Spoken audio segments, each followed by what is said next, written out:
नमस्कार दोस्तों, आप देख रहे हैं नमो भारत न्यूज़। मैं हूं अतुल शुक्ला। दोस्तों, जिस प्रकार से बंगाल में लगातार हिंसा हो रही है, उस प्रकार से तो ऐसा लगता है कि हिंसा का नया नाम बंगाल रखना पड़ेगा। इस समय पश्चिम बंगाल में किसी भी प्रकार के कानून व्यवस्था या लोकतंत्र की उम्मीद करना मूर्खता है, क्योंकि इस समय बंगाल की कानून व्यवस्था बंगाल की खाड़ी में जा गिरी है। इस वजह से वहाँ के कानून को वहाँ कुछ गलत होते हुए नहीं दिख रहा है। सिर्फ वहाँ ही नहीं, लिबरल और वामपंथी लोग भी इस समय बंगाल की हिंसा को जायज़ ठहराने का और उसके ऊपर से लोगों का ध्यान भटकाने का पूरा प्रयास कर रहे हैं। वहीं इस समय भाजपा का भी कुछ समझ में नहीं आ रहा है। क्या सरकार नपुंसक हो गई है? कश्मीर से धारा 370 हटाने वाले, CAA और NRC जैसे कानून लाने वालों के बाजुओं में अब दम नहीं बचा कि ममता के खिलाफ एक्शन लिया जाए। आप इसके ऊपर अपनी राय जरूर दें। दोस्तों, जो ममता बनर्जी अभी 2 दिन पहले दंगाइयों से और उपद्रवियों से शांति की अपील कर रही थी, और साथ ही पश्चिम बंगाल पुलिस जो ट्विटर पर यह कह रही थी कि बंगाल में सब सही है, अब उनके उस मुखौटे को बंगाल के ही राज्यपाल जगदीप धनखड़ ने उतार फेंका है। और धनखड़ के इस बयान से यह तो साफ हो जाता है कि बंगाल के अंदर जो हिंसा चल रही है वो पूरी तरीके से एक सोची समझी साजिश थी, और ममता बनर्जी का खेला होवे शायद इसी का संकेत था, क्योंकि वो इन सब के अंदर पूरी तरीके से शामिल हैं। पश्चिम बंगाल के राज्यपाल ने ममता बनर्जी पर संगीन आरोप लगाए हैं। पश्चिम बंगाल के राज्यपाल जगदीप धनखड़ ने राज्य के मुख्यमंत्री ममता बनर्जी पर यह आरोप लगाया है कि उन्होंने राज्य के अधिकारियों को चुनाव परिणाम के बाद शुरू हुई हिंसा पर रिपोर्ट देने से मना कर दिया। हिंसा पर आधारित यह रिपोर्ट राज्यपाल को दी जानी थी, लेकिन CM ममता बनर्जी के कहने पर गृह सचिव ने राज्य की कानून व्यवस्था की रिपोर्ट राज्यपाल को दी ही नहीं। उन्होंने यह भी कहा कि DGP और पुलिस कमिश्नर द्वारा दी गई रिपोर्ट भी आगे नहीं बढ़ाई गई। आपको बता दूं कि चुनाव के परिणाम आने के बाद से ही बंगाल में हिंसा लगातार जारी है। इसके ऊपर भी बात करते हुए जगदीप धनखड़ ने बताया कि उन्होंने राज्य के गृह सचिव, DGP और कोलकाता पुलिस कमिश्नर को हिंसा की रिपोर्ट देने के लिए आदेशित किया था। उन्होंने बताया कि इस दौरान उनके द्वारा कई बार मुख्यमंत्री से बात की गई, लेकिन उनके द्वारा किसी भी प्रकार का कोई एक्शन नहीं लिया गया। राज्यपाल ने आगे बताते हुए कहा कि राज्य गृह सचिव ने उनसे खुद यह बात बताई थी कि उन्हें ममता बनर्जी द्वारा रिपोर्ट न देने के बारे में निर्देश दिए गए थे।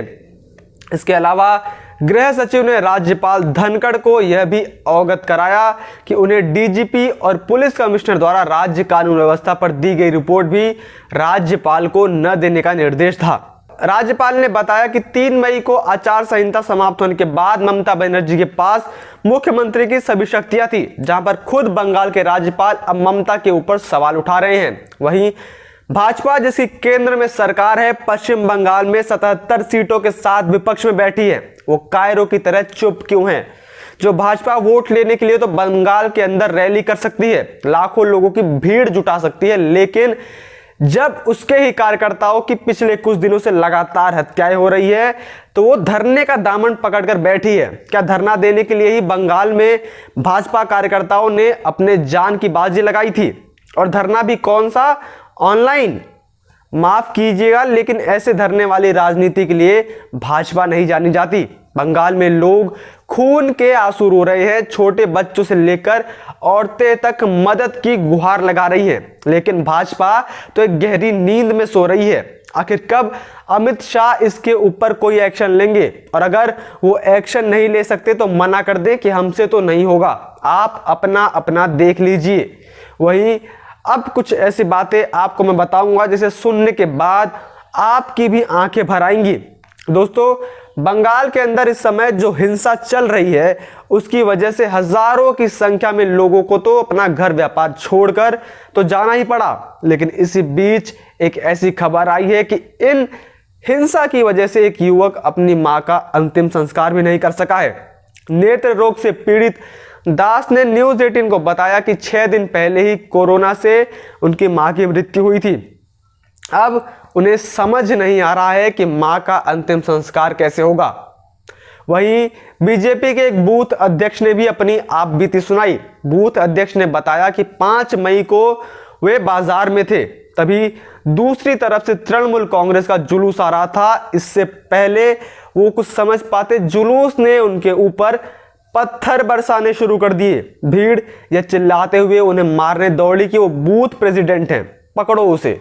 वहीं इसी राजनीतिक हिंसे के बीच बंगाल की एक 21 साल की बेटी का रेप करने के बाद उसका मर्डर कर दिया गया। पश्चिम मेदिनीपुर के डेबरा कॉलेज की 21 वर्षीय छात्रा सोमवार 3 मई 2021 को दोपहर को लापता हो गई थी। जब वह शाम तक घर नहीं लौटी तो उसके घर वालों ने तलाश शुरू कर दी। काफी तलाश करने के बाद परिजनों को लड़की का शव एक मिट्टी के खंडहर हो चुके घर में मिला। आपको बता दूं कि रिपोर्टों के मुताबिक मृतका का शरीर अर्धनग्न अवस्था में मिला था। बाद में पुलिस की ऑटोप्सी रिपोर्ट में रेप की पुष्टि हुई थी। वहीं सोशल मीडिया पर यह दावा किया जा रहा है कि वह एक बीजेपी समर्थक थी और इसी वजह से उसका रेप कर दिया गया। हालांकि अभी इस दावे के ऊपर कोई पुष्टि नहीं की गई है। पुलिस ने आरोपियों को गिरफ्तार तो कर लिया है। वहीं #स्पाइनलेस बीजेपी अभी भी शांत बैठी है, अभी भी सिर्फ वो मूक दर्शक बनकर बैठी हुई है। उसे यह लग रहा है कि वर्चुअल धरने से सब कुछ हो जाएगा, सब कुछ सही हो जाएगा। अगर आपको अपने समर्थकों की फिक्र नहीं है तो मना कर दो। ये वर्चुअल धरना होता क्या है? जब दिल्ली के अंदर किसान सोशल डिस्टेंसिंग के साथ धरना दे सकते हैं तो भाजपा बंगाल में वो नहीं कर सकती।